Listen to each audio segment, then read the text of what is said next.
Thank you. And hello, if you're joining us on StreamYards, on Facebook, on LinkedIn, on YouTube. I have to remember all the platforms that we're on. Welcome. Thanks for being here. It's Blue Monday. We'd love to know how you're doing today. That might not even be a question that you've asked yourself yet. Sometimes we just get halfway through the day and we don't check in, do we? We have we checked in actually? We haven't even checked in. We've had a crazy morning. We haven't even checked in. Crazy morning. Let's check in before we get started. How are you, Sarah? What's been going on? Thanks for asking. Do you know what? I'm doing well, but I'm also kind of looking outside. I need to get myself outside today, which I haven't done yet. Yeah. I've taken the kids to school, obviously, but, you know, only in the car. I haven't been out walking, and I need to do that because I'm feeling that. But yeah, I'm pretty good. How are you? That's a good reminder because I haven't been outside yet today either.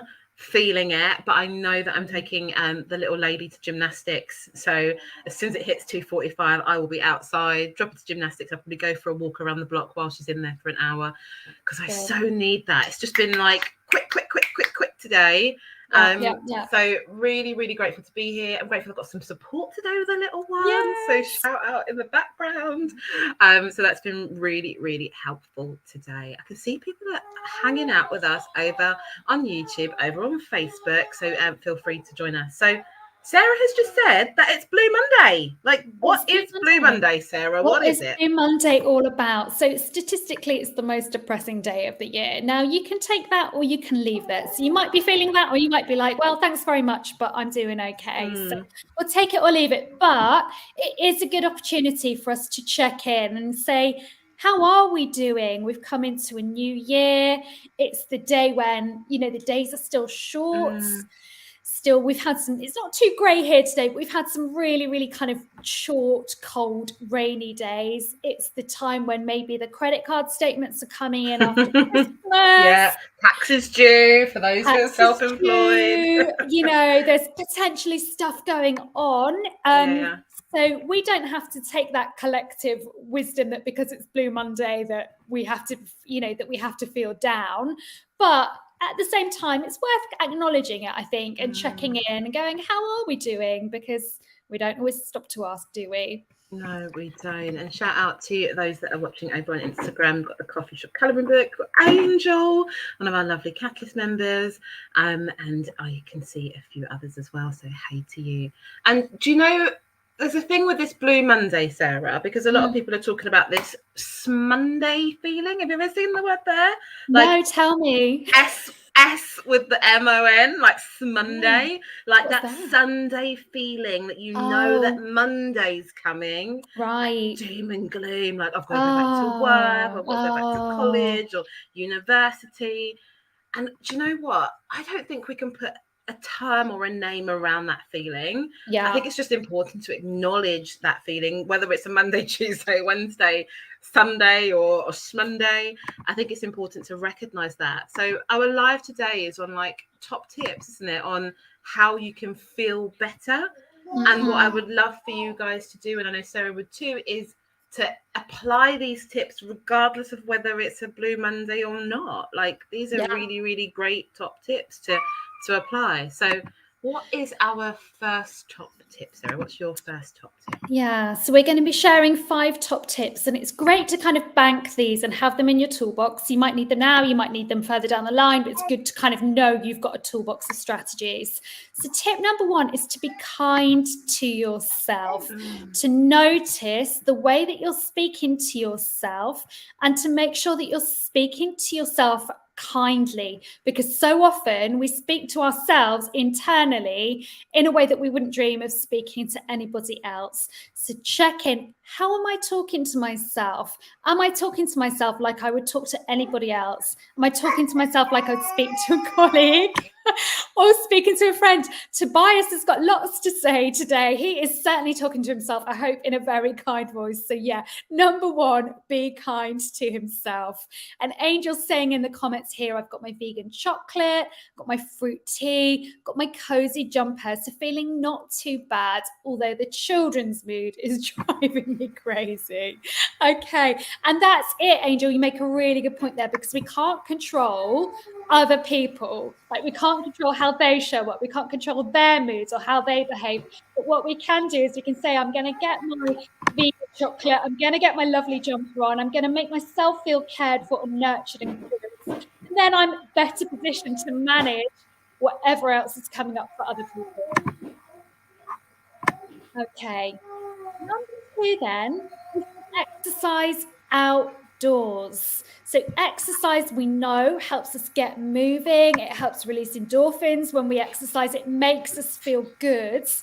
Particularly important to get outdoors at this time of year so that we top up our vitamin C, particularly that morning light. It helps to regulate our sleep as well. So exercising outdoors, really, really beneficial, as well as, if possible, if we can be in nature, we get all of the wonderful benefits from being in nature as well. So it might not be possible to do that every single day, but it might be that you make a commitment to say, hey, do you know what? Once a week, twice a week, 3 times a week, I'm going to get myself outdoors into the fresh air, get some exercise, and it really helps to blow the cobwebs away.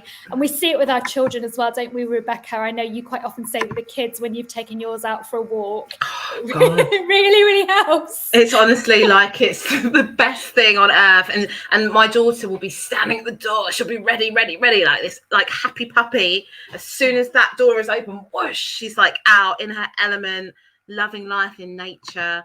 It really does make a difference, and I feel it and I notice it too. Suzanne over on Facebook has said, just been out for a lovely sunshine walk before I tuned into you guys, feeling really good. Me too. It's that air. Like, I love, my partner always moans at me because I sit indoors sometimes with the heating on and I crank open the windows because of that air, that natural air. I love it. It makes me feel so refreshed. Brilliant. Oh, lovely to hear from you, Suzanne. And you're ready to deal with the rest of the day. I think that's it, Suzanne, isn't it? Ready to deal with the rest of the day. So when we get outside, like you say, Rebecca, it makes you feel refreshed and it helps you to know I'm good for today. I can deal with it. So thank you for that, Suzanne. And number 3 from me is about healthy eating. Now, I think we have to take this with a word of caution, because I think sometimes, especially in January, there's a lot in the media about kind of punishing ourselves with food, punishing ourselves maybe after the excess of Christmas.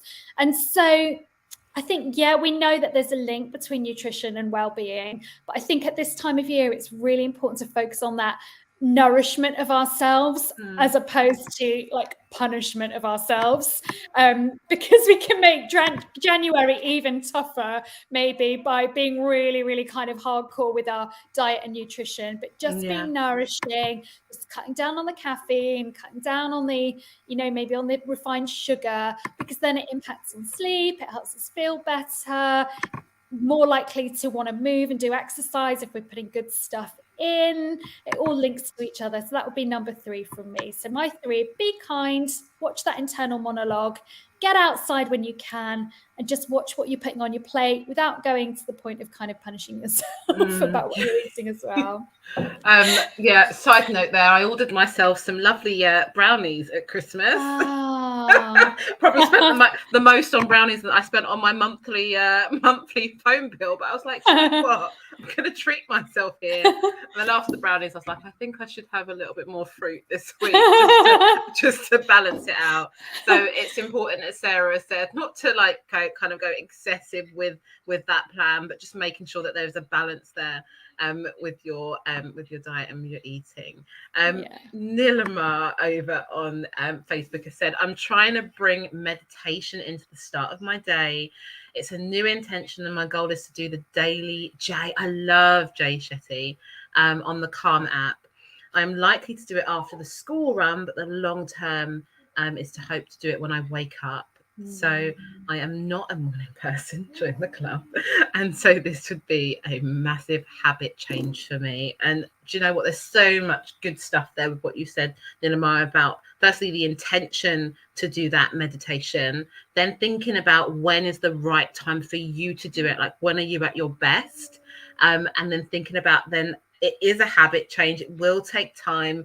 Sometimes we may fall off of that pattern, and it's about reminding ourselves, okay, we're going to jump back on. We haven't failed, just a little bit of a curveball there. Let's hop back onto the mission. So thank you for sharing that. Really, really grateful for that. So my Blue Monday tips, or let's just say tips in general, outside of Blue Monday, is for us to, Sarah mentioned it, about recognizing that feeling, like recognizing what's going on for you. And once you recognize it, it's about then putting in a plan of action in order to address it.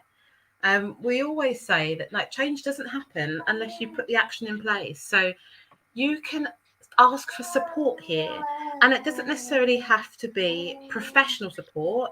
It could be someone that's really close to you, a loved friend or family member, someone that you chat to on the school run or at the swimming club if you've got kids, or at the library, someone that you connect with, but just someone that you feel safe with, in order to share those stresses, share those anxieties with them, like share what's going on.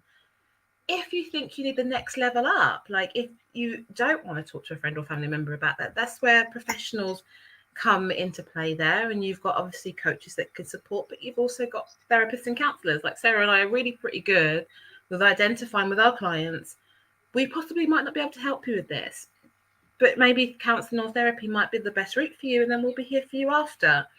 So seeking help is a really, really important top tip, because you can't do it always alone. You can't.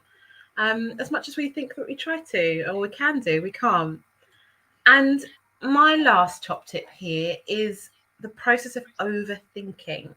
I'm guilty of this. If anyone else is guilty, raise your hand, let me know. Like, I'm guilty of overthinking and processing so much in my head that actually overthinking and processing so much actually increases the problem probably a bit too much. It heightens my anxiety, it heightens the stress. And sometimes we assume that things that we feel negatively about, they actually turn out to be real, and then it manifests into, like, in our head we are really certain that these things will happen. And so there's no denying about that. So what I would say there with overthinking is stop, think, address, and think about, actually, is what we're thinking about on worst case scenario actually going to happen? Like, realistically, will it happen? Because once we start to create these thoughts in our head, we create these stories. Tobias is agreeing with me in the background there. He's got a lot to say about Blue Monday today. A lot to say today. So we need to think about whether these worst case scenarios will happen. Like, or is it the stories that we're telling ourselves? Have the stories then manifested and created more stories and heightened the situation? So stop overthinking, step back, assess what's going on for you. And so they're my 2 top tips. Shout out to Julie Budge Coaching, and massive right for joining us over there. So thank you. And we've got Angel and Suzanne are saying they resonate with the overthinking as well. And that's the first step, isn't it, to spot that we're doing it. And then once we spot that we're doing it, then we can say, right, hey, that's enough. I'm going to do something about this. And Angel's also saying over on Facebook that her word is to be present, to be more present in everything that I do. And I love that. To not be either kind of looking ahead to what's going to happen or going back over stuff that has happened, but to be present in the moment. Really, really powerful. So thank you, Angel, for sharing that with us. So if, like Nilamar, has brought meditation to the conversation today, which actually we hadn't mentioned. So thank you for that, Nilamar. If you've got stuff that you think, oh, do you know what? This really helps me. Bring it to the conversation. If you're watching later on replay, bring it to the conversation, because we would really love to hear from you what your tools and what your strategies are. And just one last thing to add to this. You can think about doing this for yourself, but particularly if you've got children, creating a well-being box can be something that's a really lovely tool to have. Because as adults, I guess we can go, right, okay, I'm not feeling great, I'm going to put my shoes on and go for a walk, or I'm going to do a meditation. For kids, having something tangible, so having a box that's got some, maybe some lovely photos, or some fidget toys, or some bubbles, or something tangible, or a colouring book, something tangible is a really nice kind of toolbox to teach them that if they're feeling down, that they can do something about it, that they can have some tools, have some strategies to change how they're feeling. I've taken notes, Sarah. That was some good stuff. Just like you last week, we're taking notes. Do you know what? I love that idea. I think my daughter would absolutely adore that. So yeah, that's our weekend job this weekend to do that. Yeah, thanks for sharing that. Yeah, no, you're welcome. Okay, right, we are going to wrap up shortly. Just a shout out though, if you're not subscribed to our newsletter at the Coaching Catalysts, it's bit.ly/catalyst-newsletter. Come and subscribe there, and we can keep you up to date with everything that's going on. We've got a guest masterclass coming up on Thursday with Natasha Minchella from the Orchard Legal membership, and we are going to be giving some guest passes away for that. So if you're a coach and that might be of interest, make sure you're on our newsletter. We'll share the information with you. Okay, have a great day, everybody. Let us know how you're doing. See you later. Thank you. Bye.